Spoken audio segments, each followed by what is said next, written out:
بسم الله الرحمن الرحيم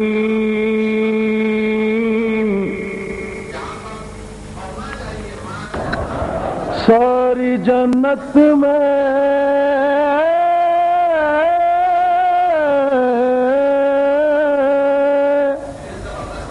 रसूले अज़ली लिखा है सारी जन्नत में रसूले अज़ली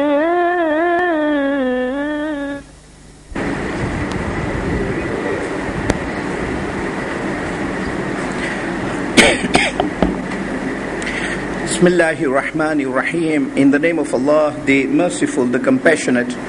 All praises to Allah, the Creator of the universes and their Sustainer, the Provider of believers and unbelievers. And may His choicest blessings be on the seal of His prophets, the last of His messengers and His holy progeny. And in particular, may His incessant blessings ever continue to flow on that fifth successor to the Holy Prophet, on Imam Muhammad Baqir, salawatullahi wa salamu alayhi. Allahumma salli ala Muhammadin wa ala Muhammad.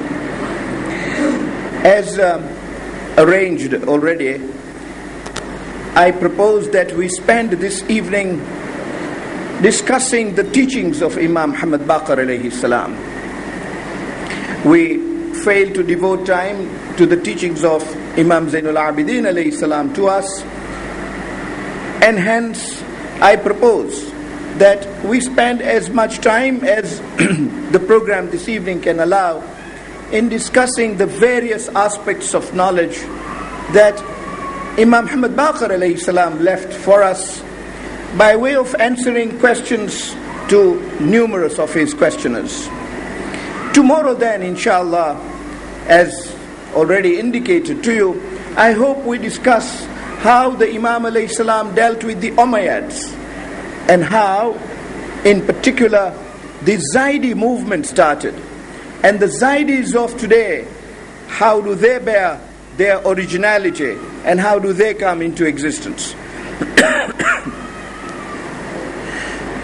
Insofar as the knowledge of Imam Muhammad Baqir alayhi salam is concerned, I have given enough introduction on the first evening, that's Wednesday evening, from various ahadith, including those of the Holy Prophet, may peace be upon him and his progeny.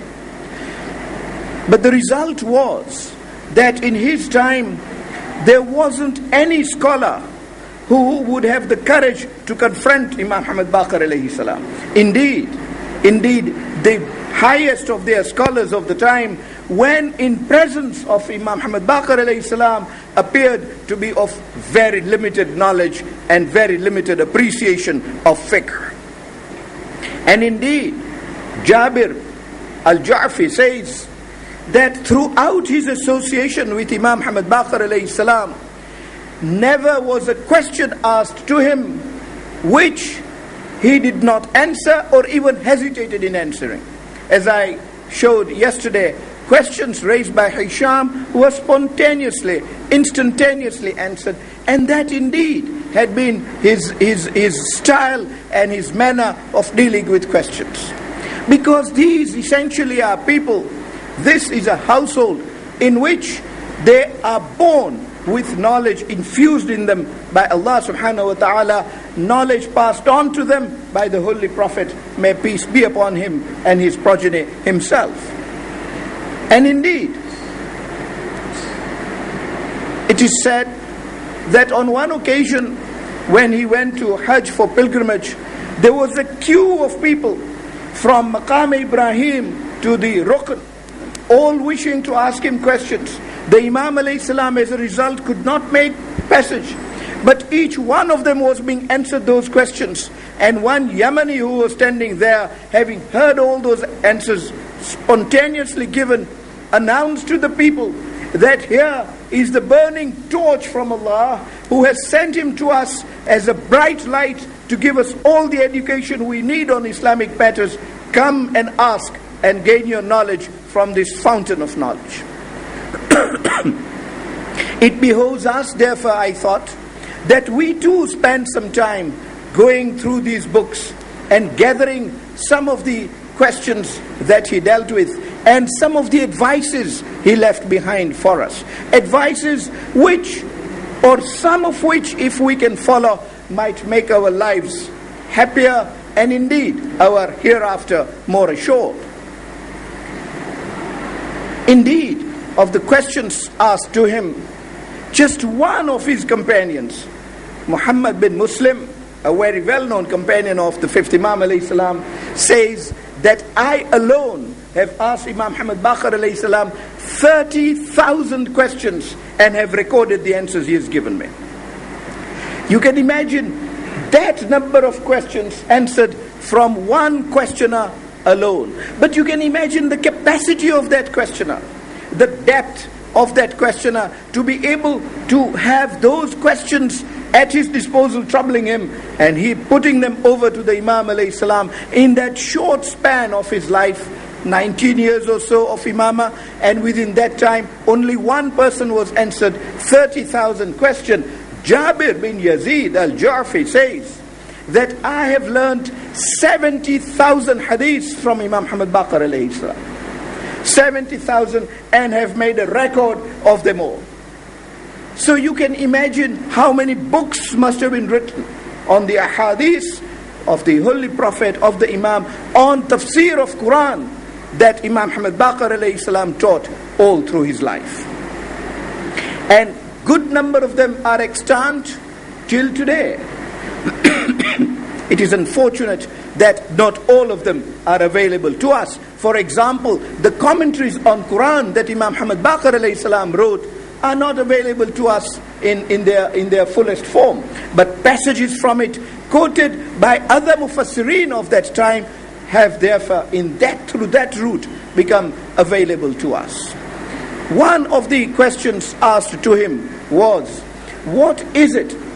What is that act of a human being which Allah loves most, and which is the act which He loves least, or He abhors most?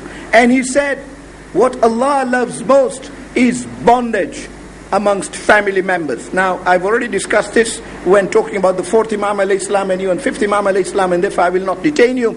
But the point I wanted to make was, the additional point in this hadith is, he goes further and says that when there is good bondage in family, there is sila raham amongst people, the result is that Allah gives barakah. Allah increases their blessings in whatever they do. So much so, and this is the interesting point from the worldly point of view of today, when we see nations who we feel are unjust, nations who are doing manifest injustices. Indeed, some of their soldiers have refused to participate in their battles, saying, we find this unfair, we cannot partake in this, and dropped their guns and walked away. So when such things happen, and we see that they still have barakah, they have success, and they keep building up their country, we wonder what is happening. Imam Muhammad Baqir alayhi salam gave the answer to it. He said, when there is such bondage amongst people, particularly when it is a family bondage, then even if the people are wicked people, even if they are unjust people, Allah gives them barakah for the sake of that unity which they engender amongst themselves.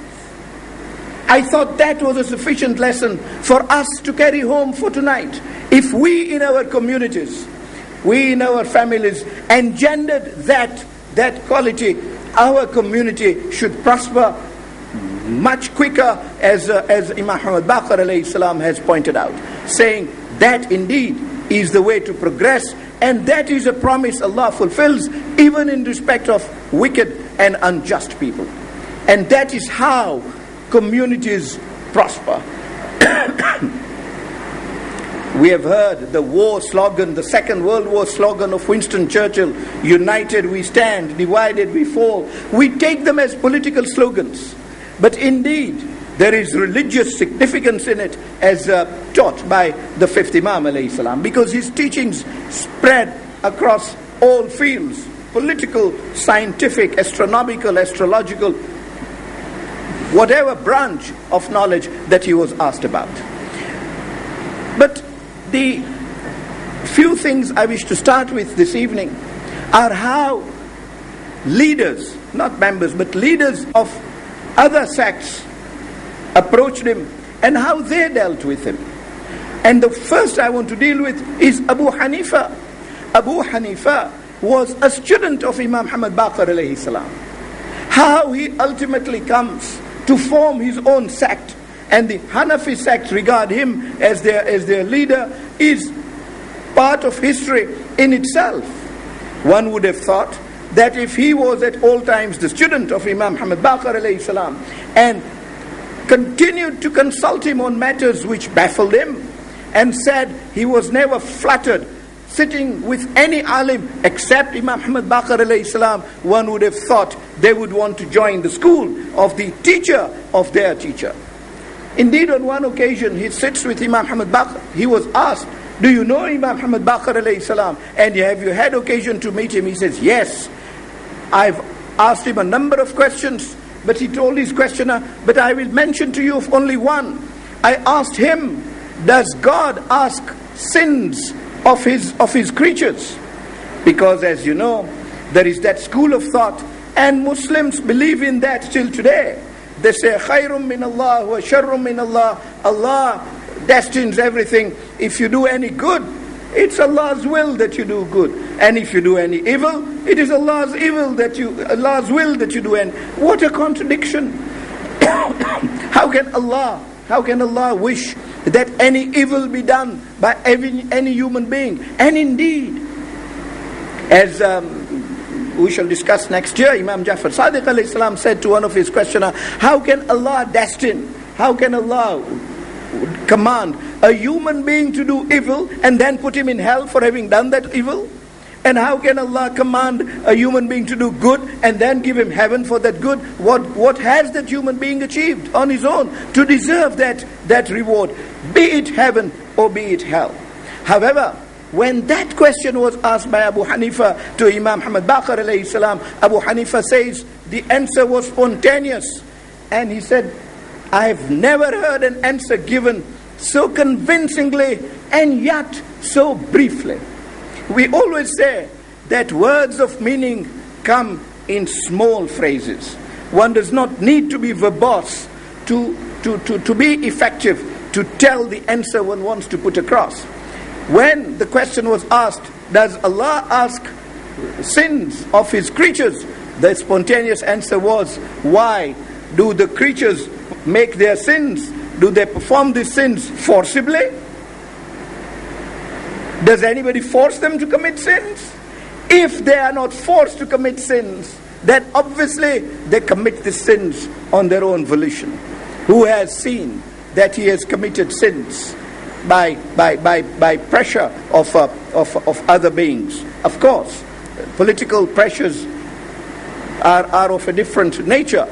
But generally speaking, as a matter of worldly routine, are sins committed forcefully? Abu Hanifa says that answer on the philosophy of Jabr summed up the philosophy of Jabr in just 3 or 4 words.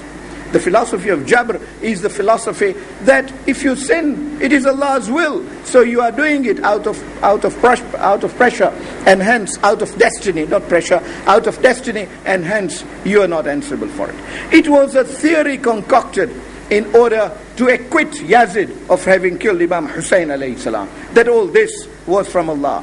I have last year, but indeed more comprehensively in 1997, dealt with this aspect of the matter. There was that altercation between Ubaydullah ibn Ziyad and Imam Zainul Abidin alayhi salam, when Ubaydullah ibn Ziyad told him, yes, you can't be Ali ibn al-Hussein. Allah has killed Ali ibn al-Hussein in Karbala. And Imam Zainul Abidin alayhi salam says 2 things. First of all, the Ali ibn al-Hussein who was killed in Karbala was my younger brother, not me. I was not killed in Karbala. And in any event, it was not Allah who killed him.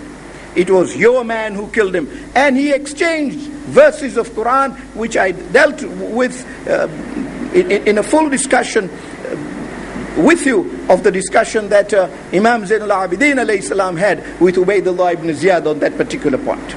But that is how Abu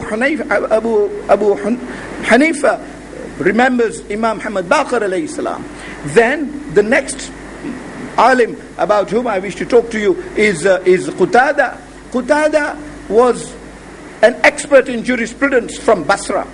He was a leading Sunnite scholar. And he comes to Medina from Basra to meet Imam Muhammad Baqir alayhi salam only because he had heard of the great knowledge, the depth of his and the width of his knowledge, and had heard that any alim, just as I said at the beginning tonight, any alim of any eminence, when sitting with Imam Muhammad Baqir alayhi salam, appeared to be of trifling knowledge. When Qatada confronts Imam Muhammad Baqir alayhi salam in Medina, he became dumbfounded. So Imam Muhammad Baqir alayhi salam started the conversation and said, I hear you are the leading jurist in Basra amongst the Muslims. And he says, yes, I am. So Imam Muhammad Baqir alayhi salam says, may Allah have mercy on you. And then proceeds to say, O Qatada, Allah has selected, and this is a beautiful synopsis he gives on imama, relevant to our discussions today in view of the comments we see on the internet these days. He says, O Qatada, Allah selected some of His creatures to be in charge of His affairs on this earth. He created them, He selected them long before all the creatures were created. When the souls were just in that shape of souls, and men had not yet been created, at that stage He picked those souls that were worthy of being in charge of His affairs in this world. And since then they held that status, the status that we today know of them as Hujajullah. Well, and he says He furnished them, He blessed them with knowledge of matters that of the past and matters of the futures, and prepared them so that they would be ready to guide His creatures on earth. And he says that they are a set of people who are protectors of the laws of the earth, and hence before coming to the earth their souls are like protectors of the throne of Allah, the Arsh, on the right hand side of the Arsh. And then when they are on the earth, they are supposed to embellish the earth, to adorn the earth, and look after the interests of the creatures of Allah on earth. To them do the humans revert, and they are under responsibility to Allah subhanahu wa ta'ala to ensure that they lead humans in accordance with the will and the wish of Allah subhanahu wa ta'ala, and that they do not mislead in the slightest on any matter at all. Qatada says, I see that, O grandson of the Prophet, because true have I found that no alim can be sitting before you without feeling small in his knowledge. Indeed, I have sat with various scholars, never has my heart fluttered as I see it flutter today. And Imam Muhammad Baqir alayhi salam proceeds to say, O Qatada, you are in a house which Allah has adorned for His own praises and for His remembrance. Baytun fiha yadhkurullah. Buyutin fiha yadhkurullah. These are houses in which the dhikr, the remembrance of Allah, has been permitted by Allah subhanahu wa ta'ala Himself. And the Imam alayhi salam goes further to say that in it reside people who will not deviate from the path of Allah. No trade, no profit, no temptation can in the slightest deviate them from the path of Allah and from guidance towards of Allah. Qatada says, Yabna Rasulillah, it is Allah's grace that I have been in this house. But as I say these words, I know these are not houses of bricks or stones. Qatada was able to understand unfortunate are those writing on the internet today who have not been able to understand these realities, that those houses are not houses of bricks of stones. They are houses built on foundations of spirituality, on foundations of closeness and proximity to Allah subhanahu wa ta'ala. But then let us come down to earth and talk a little about ourselves, how he deals with us. He turns round in his advice to us and says that there is nothing Allah abhors more than injustice, and hence we should keep away from injustice. And then warns us about two things. He says sloth, that is laziness and boredom, he says, are the keys to all evils. And how true that is. Well, in English proverbs we say, an empty mind is the devil's workshop. He says, if you are lazy, then you will not be able to discharge your duties in this world, and you will leave this world not having fulfilled your duties. And if you are bored, you will not have the perseverance to complete even those duties that you embark upon. How many times have we felt we start an amal, maybe amal ashura, and halfway we feel we are not inclined to completing it? That is boredom.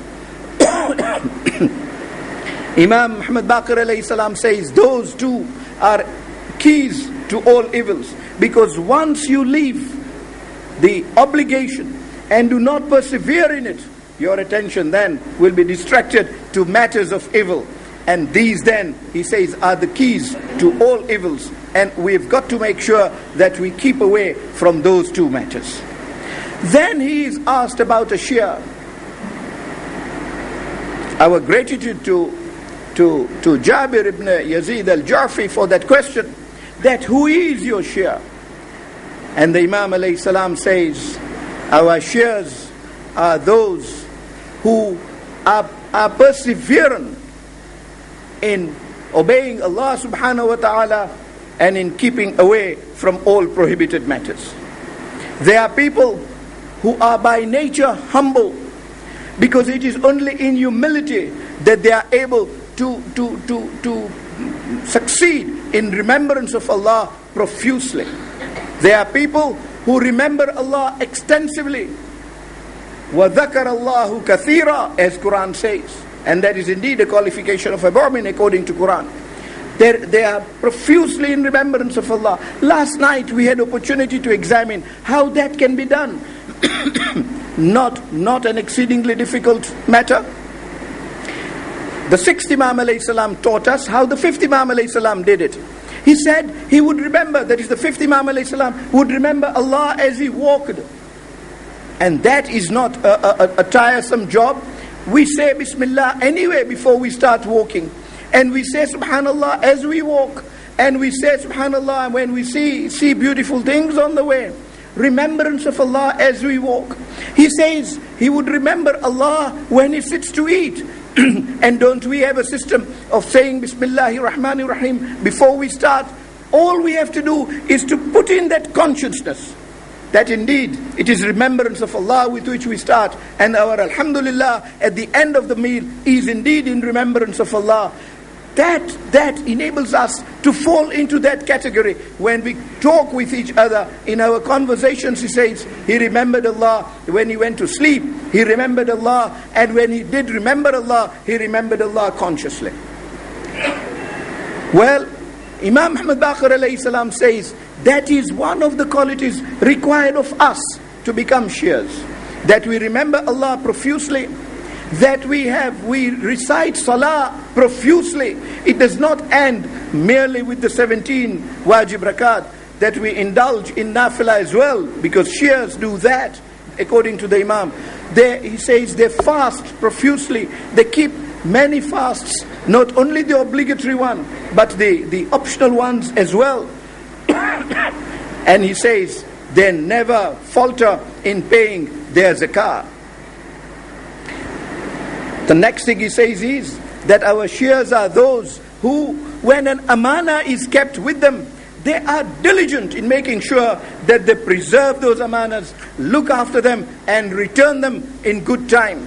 Indeed, he says, our Shias are those whom society is happy to trust with their amanas. Society is happy to trust them with various kinds of amana, be it an object, be it their secret, be it going to them for advice. That, he says, is a Shia. He says, indeed, a Shia is a person who looks after his parents in the manner as dictated by Allah, looks after his neighbors who need help, looks after the destitutes, looks after the orphans, and makes sure that they are well protected and well provided. Those then are the qualifications of a Shia, as he puts across. Never has it been enough for a person to call himself a Shia and think he is. A Muhib may be a different category, but to become a Shia, these are the qualities he sets out. We shall have occasion next year, inshallah, to remind ourselves of this. Last year, I set out to you the definition of Shia as Imam Hussain alayhi salam set out. When a person went to him calling himself a Shia, and he immediately said, please don't call yourself a Shia, call yourself a Muhib. The status of a Muhib of Ahlul Bayt alayhi salam is also a very high status, as we discussed last year. Not a status to be belittled, but that is not the status with which we would be satisfied. We must attain that status of a Shia, because it is for that status that a number of ahadith of the Holy Prophet have been included in our books. However, these advices not only for us. He has occasion to meet Umar bin Abdul Aziz, and when he meets that Umayyad Khalif, the Umayyad Khalif seeks for advice. He says, Yabna Rasulillah, I have the good fortune of meeting you. The Ahlul Bayt alayhimus salam, and this is the Khalif of the time, this is the Umayyad ruler of the time, says the Ahlul Bayt alayhimus salam have been blessed with knowledge from Allah subhanahu wa ta'ala. This is not a rare statement from the Umayyads. Muawiyah said this repeatedly of Imam Ali alayhi salam from his court in Damascus. He repeatedly said that there is no person. Indeed, he said this on the 21st of Ramadan when he got the news that Imam Ali alayhi salam had been martyred. He said there was no person more learned than him than this, that this sun has seen, that this rising sun has seen ever to have lived on this earth. That is what Muawiyah said of Imam Hassan alayhi salam. That is what was said by Muawiyah of Imam Hussain alayhi salam. Indeed, Hisham said that. Abdul Malik bin Marwan said that of Imam Zainul Abidin alayhi salam, as we have discussed. And here we are. This Umayyad Khalif says that of Imam Muhammad Baqir alayhi salam. Whatever our enemies may say of us, whatever shirk falsely they may accuse us of, none has dared say that these imams whom they say we exaggerate, none of them has been able to say that he has been sinful, ma'adallah, or has given a wrong answer, or has failed to give any answer. Indeed, when we say that our imams alayhimus salam are unerring, none has been able to find any fault in all these questions. 30,000 questions. Wouldn't a human being err? 70,000 ahadith to one person. Wouldn't a human being err here and there? But that day there was no error that any scholar could find. A scholar of that time. A scholar not necessarily friendly.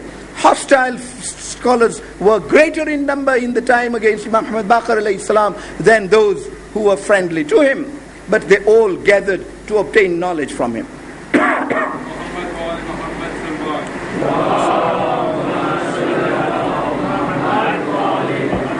So did Umar bin Abdul Aziz. He also wanted ilm. When Imam Muhammad Baqir alayhi salam met him, he says, Ahlul Bayt alayhi salam have been blessed with knowledge by Allah subhanahu wa ta'ala. Give me some advice, O grandson of the Prophet. And listen to the advice given to the ruler of the time. He says, O Umar, know this, that when Allah has given you this authority, it is incumbent upon you that you treat the elders of this community as your fathers and uncles.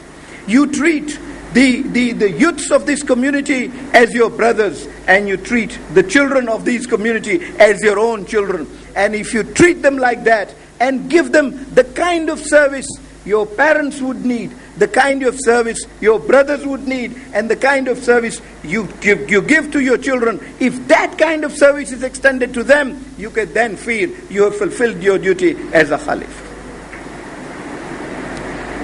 Great words, but not words that were not attainable when Imam Ali alayhi salam was the Khalif. That is how he lived.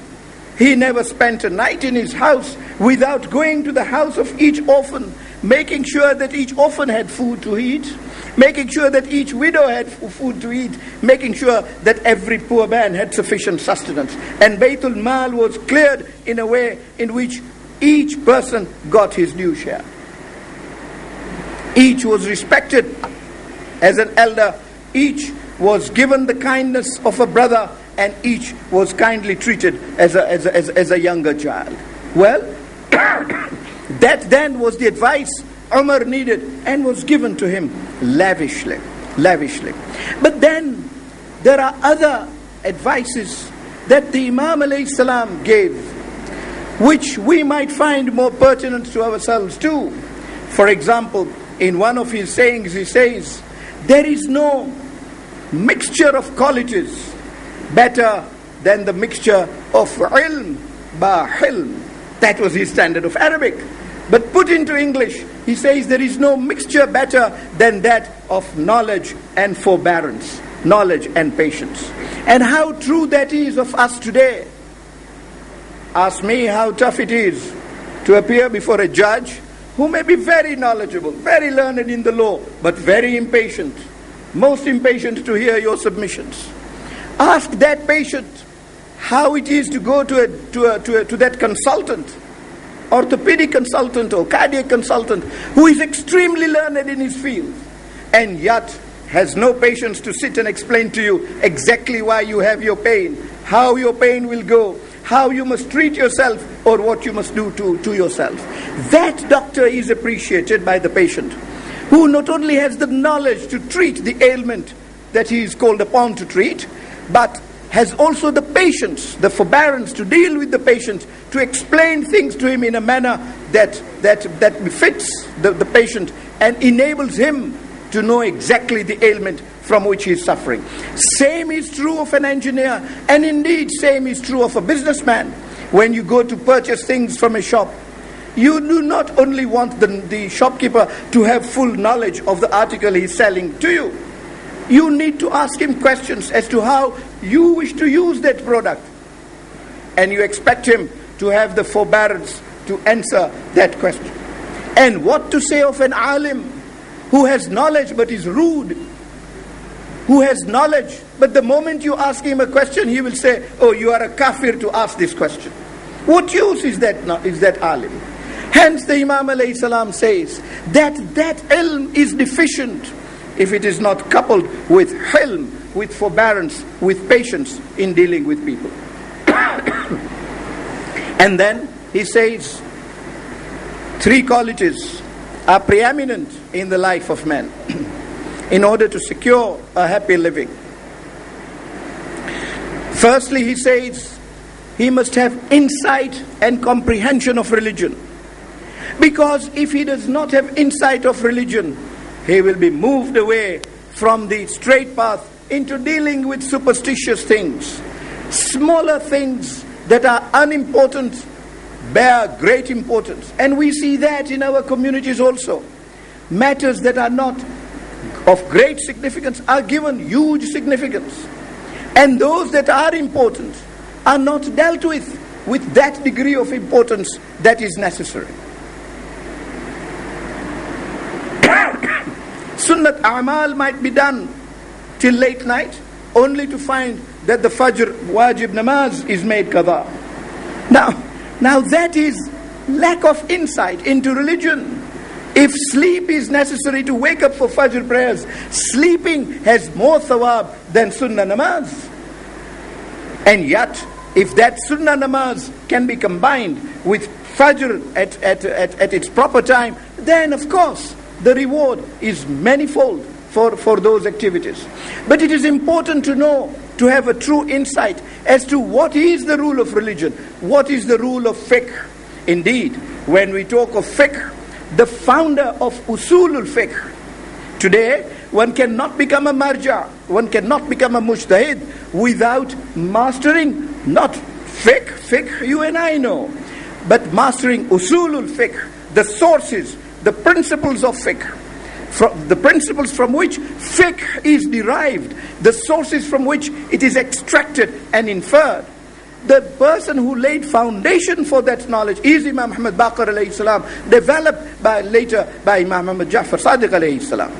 Well, he says, you must have insight and true comprehension of religion. Do not just wander about in matters of secondary importance. I say this because lately I've heard in Bombay importance being given to matters that have no significance in religion at all. And yet one finds, I've been asked those questions, this is why I've come to know of them. One doesn't hear those questions in other parts of the world. Insight into religion so that we know what is correct religion. Matam, of course, is of great importance. Azadari, and indeed Matam is a core of Azadari, is of great importance.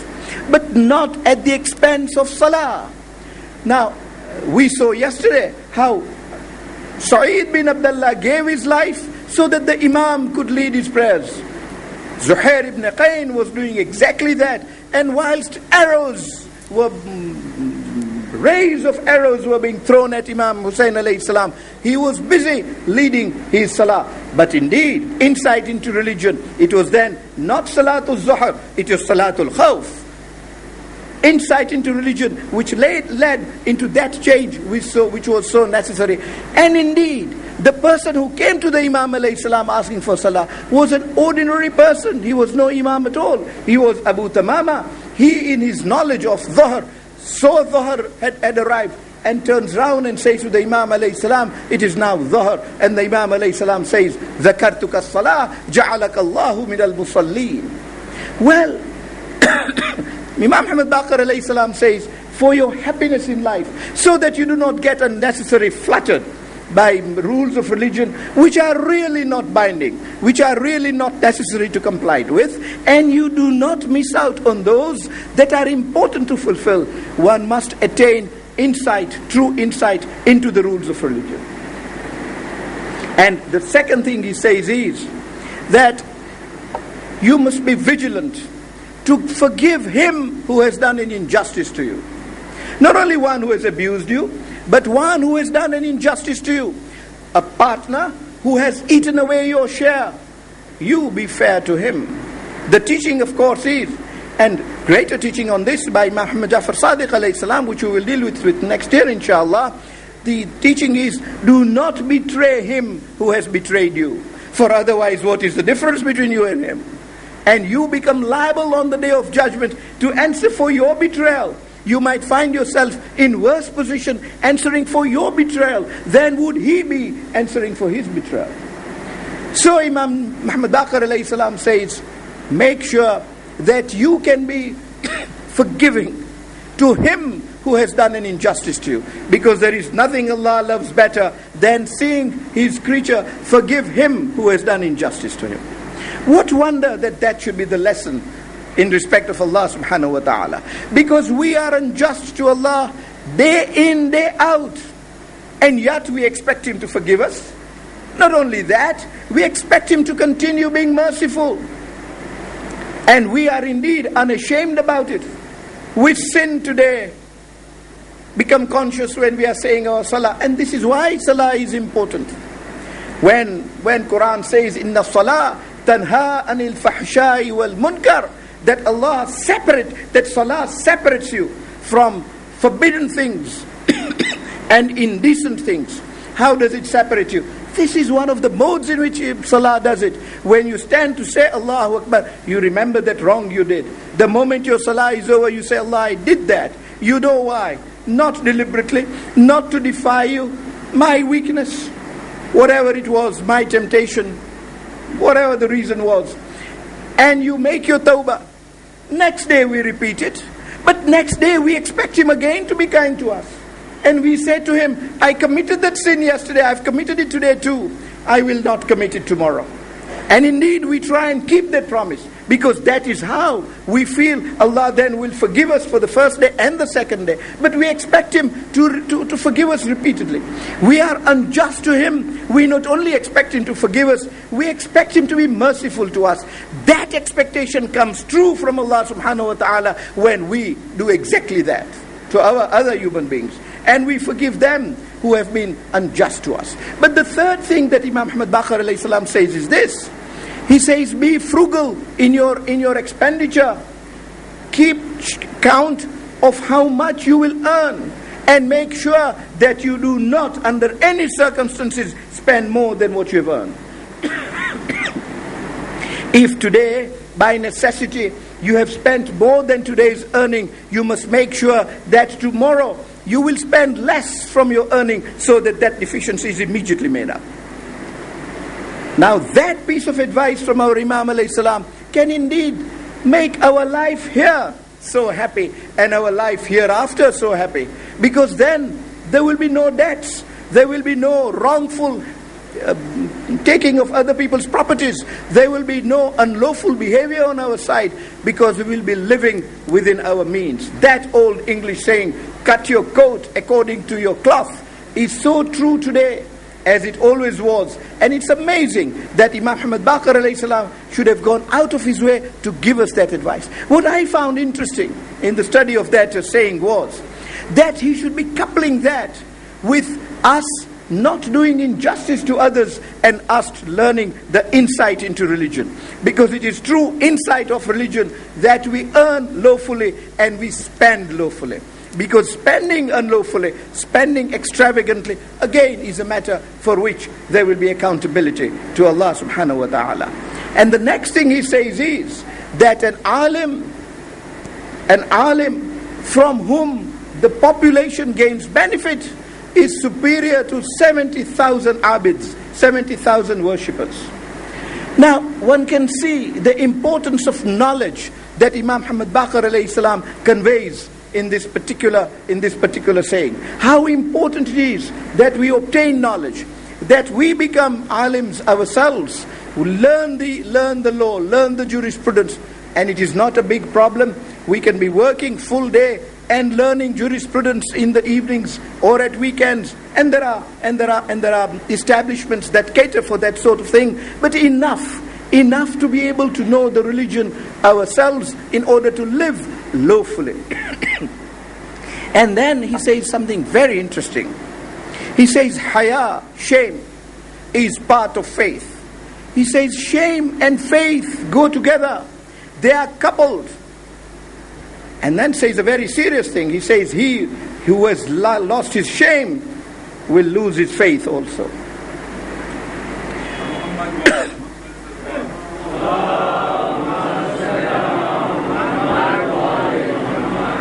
Well, how true it is. Once we begin to lose faith, to lose shame, and are prepared to behave unlawfully publicly, without regard to society, then we become audacious.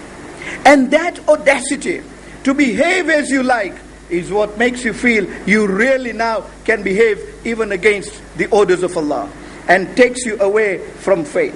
Hence, when the elder generation of today keeps complaining that shame is being lost in society, it is a serious measure, because then they have got to remember that they've got to do something about it now. If they allow that shame to slip away from society, they will be allowing faith to slip away from society.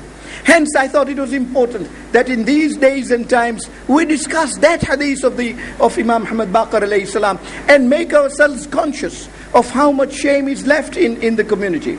shame on the part of our children. Particularly in the Western countries, you perhaps have a lesser problem than we have in the Western countries.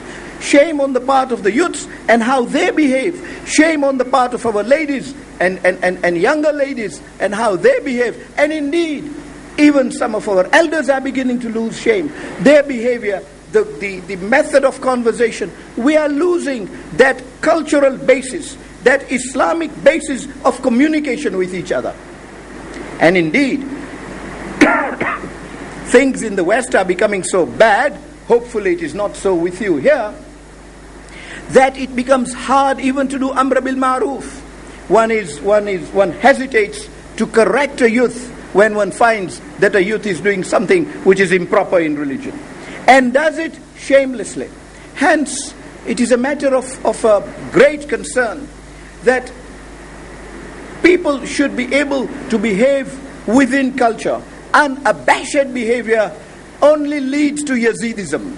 Imam Hussein alayhi salam's main antagonism to Yazid was that he was unabashed about his behavior. If he drank wine openly, publicly in his court.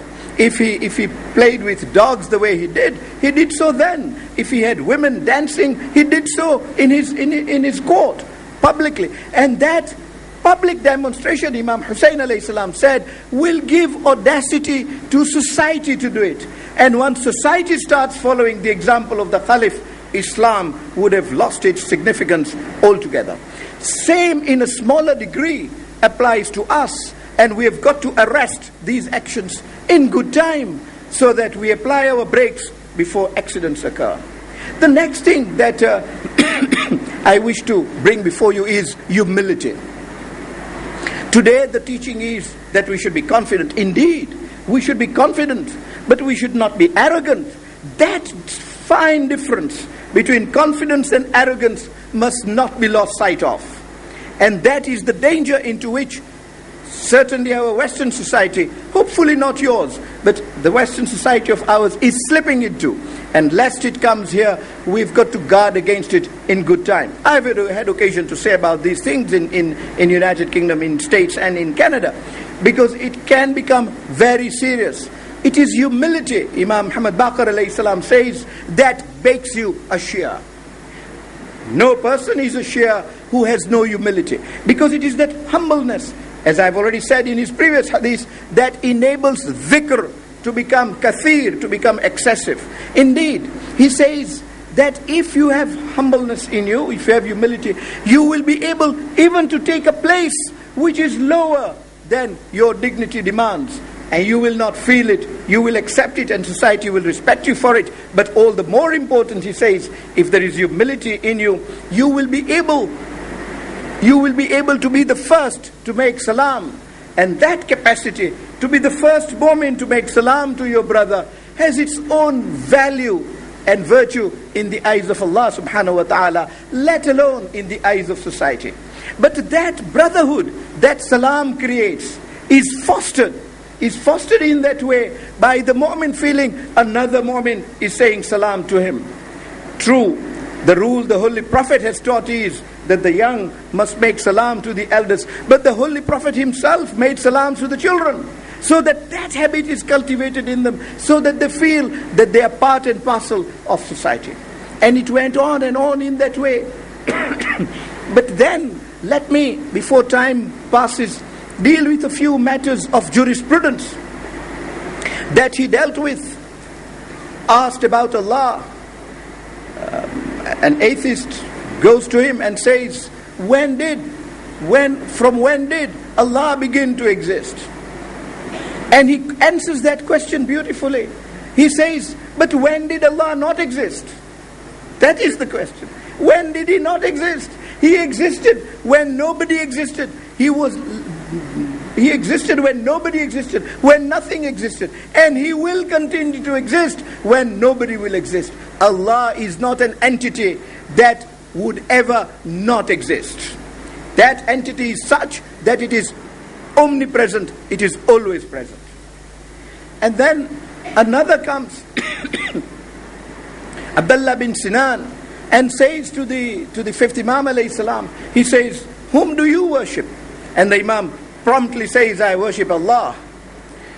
So he says, have you seen Allah? And the fifth Imam alayhi salam says, yes, indeed, I have seen Allah. And promptly says, but mind you, when you see Allah, Allah is not an entity. And let those who write on the internet appreciate this fact. Allah is not an entity that can be seen, whether in this world or on the day of judgment. What cannot be seen, cannot be seen. Musa could not see him. Musa tried to see him, and Allah said, I am not an entity that can be seen with eyes. So he's asked, how do you see him? He says, I see him with the eyes of my qalb.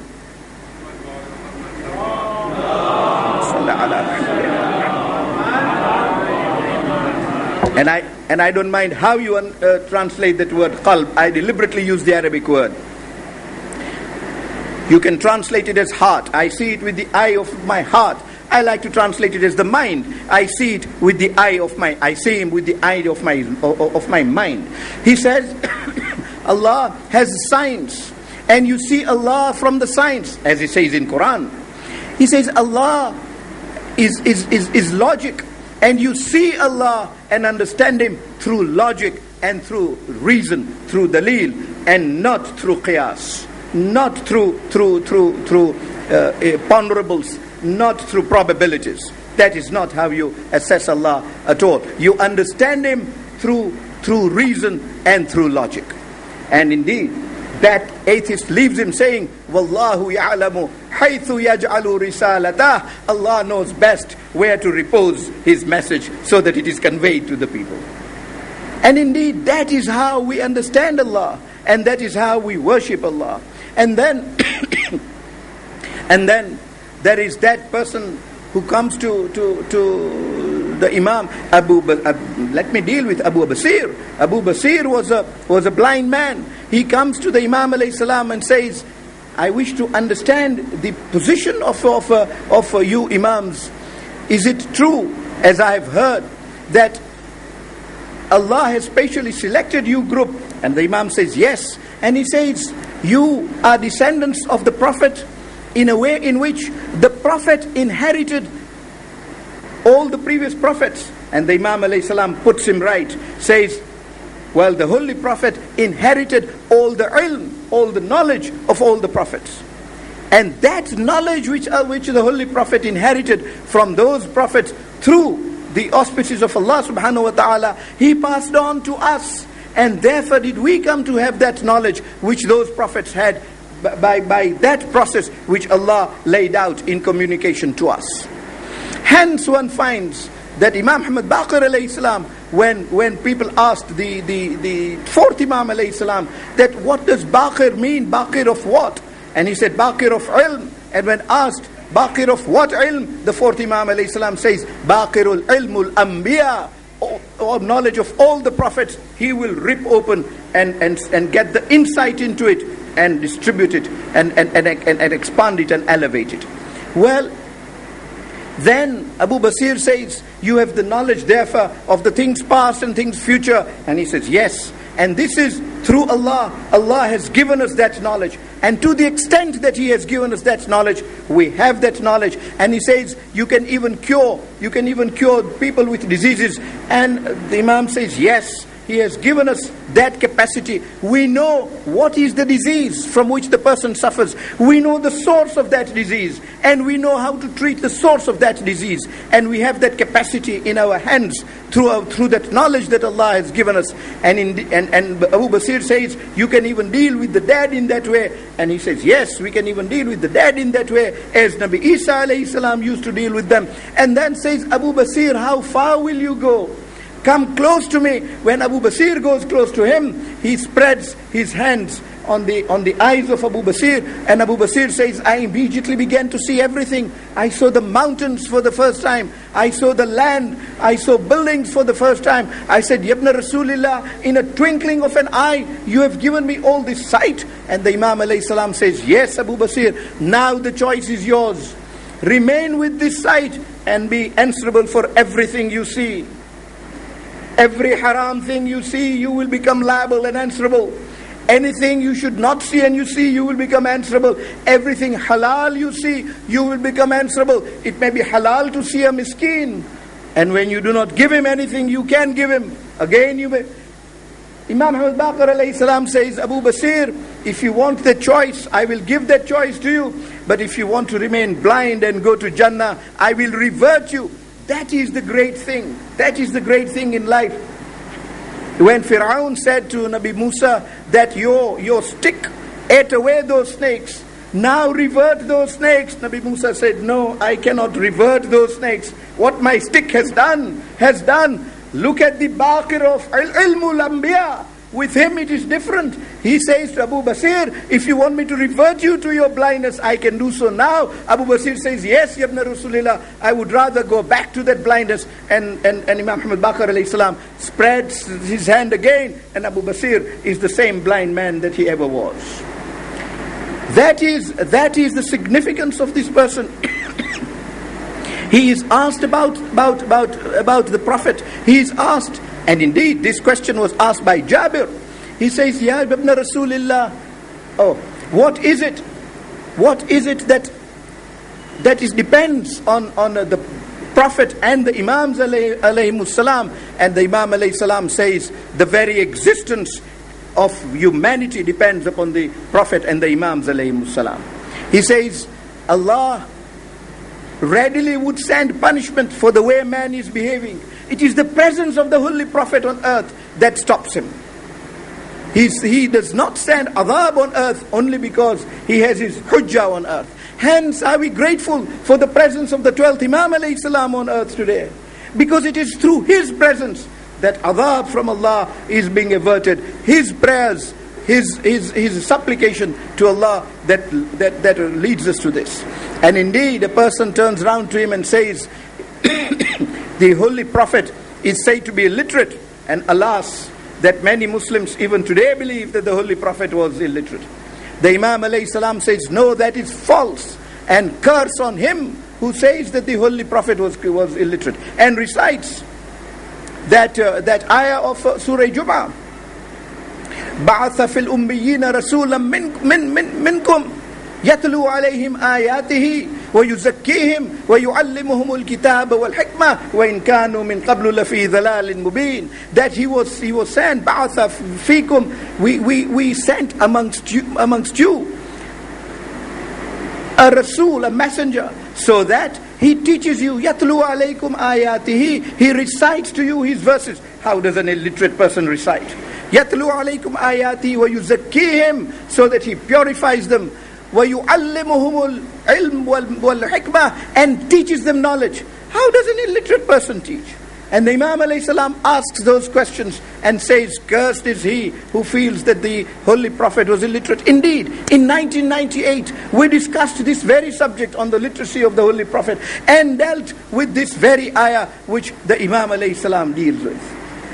Well, we could go on and on, but we devoted only one evening to the teachings of Imam Muhammad Baqir alayhi salam.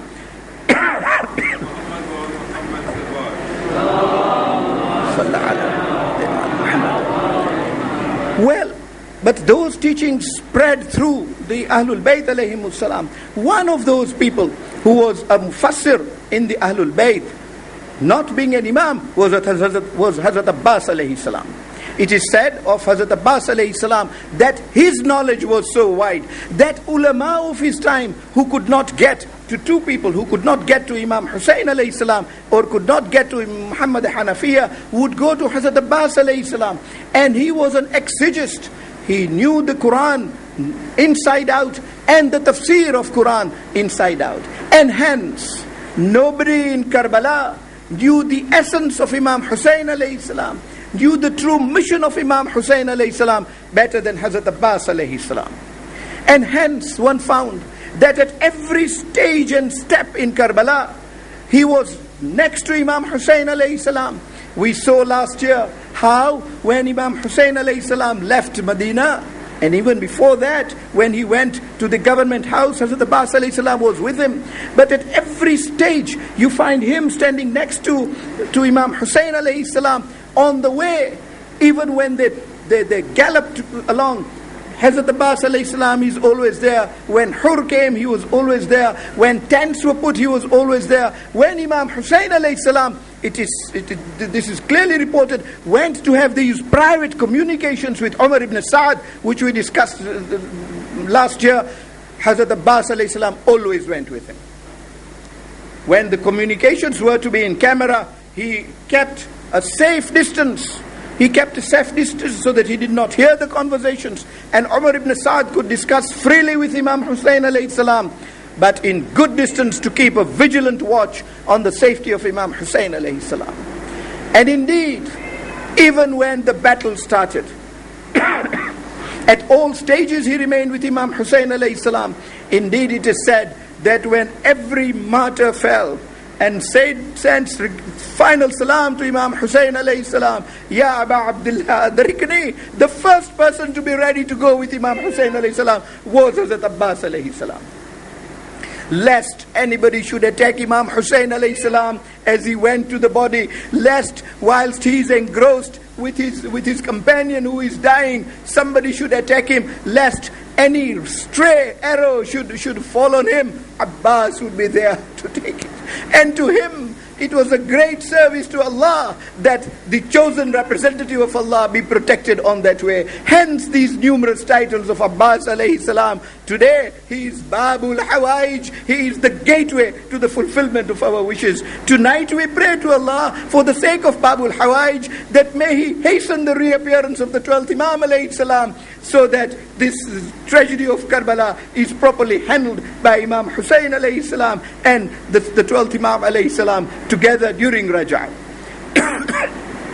Well, time passed, each companion gave his life, and the time came when now the Ahlul Bayt alayhi salam started giving their sacrifices. Banu Hashim started giving sacrifices. Abbas was the first to go to Imam Hussein alayhi salam and says, Mawla, it is my right, it is my stand that I should be the first to die. Let me go and fight. Imam Hussein alayhi salam knew too well that if Abbas went with his sword and started fighting, these 50,000 people will be completed in no time, and the battle will be won, which is not what Imam Hussein alayhi salam wished to do. He said, no, Abbas, you are my commander, you will not go. You and I will fight together. That was always the slogan of Imam Hussein alayhi salam, that, oh Abbas, you and I will fight together. And Abbas kept patience, always obeying his brother as his master. But a stage came when there was hardly anybody left. And on that occasion, when the Imam said, Abbas, you my commander, how will I let you go? Abbas says, oh my master, where is the army left of which I am the commander? Now Zuhair is gone, Habib is gone, Muslim has gone, Awna Muhammad has gone, Qasim has gone. Indeed, all my brothers, Abdullah, Ja'far, Uthman have gone. Who is left for whom I should go? And Hussein alayhi salam is not prepared to give Abbas permission to go. Hussein says, Abbas, you are my brother. I am alive so long as you are alive. How can I let you go? I will not let you go. But alas, destiny, the fate that comes in whilst these two brothers are conversing, Sakina comes in and says, oh my uncle Abbas, we are so thirsty, all our mishk, all our leather bags are now empty. Do one thing for me, just bring one leather bag full of water and gives the mishk to Hazrat Abbas alayhi salam. Hazrat Abbas alayhi salam does not know how to react to that. Receives the mashk, looks at Imam Hussein alayhi salam. Imam Hussein alayhi salam does not know how to react to that. Looks at Abbas alayhi salam and does not know what to tell him. He does not know how to stop Abbas when Sakina is sending Abbas. Imam Hussein alayhi salam turns to Sakina and says, oh Sakina, do you appreciate what you are doing, my lovely daughter?